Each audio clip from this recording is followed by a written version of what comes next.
మాఘమాసంలో వచ్చే పౌర్ణమిని మాఘ పౌర్ణమి అంటారు. ఈరోజు నదీ స్నానం, శ్రీమన్నారాయణ పూజ, శివుడిని లేదా అమ్మవారి పూజ భక్తితో పూజించాలి.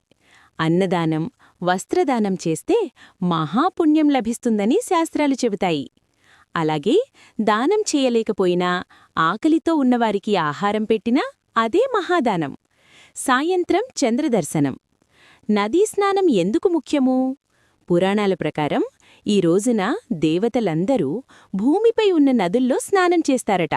అందుకే ఈరోజు చేసిన స్నానం శరీరశుద్ధి, మనశ్శుద్ధి ఇస్తుంది. మనస్సు శాంతి లభిస్తుంది. నదీ స్నానం చెయ్యలేనివారు ఇంట్లోనే స్నానం చేస్తూ గంగాజలాన్ని కొద్దిగా నీటిలో కలిపి గంగా గంగా అని నామస్మరణ చెయ్యాలి. అందుకే మాఘ పౌర్ణమి స్నానం, దానం, పూజలకు అత్యంత మహిమాన్వితమైన రోజు.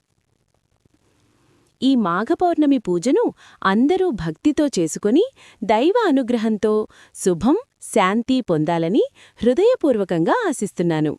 నమస్కారం.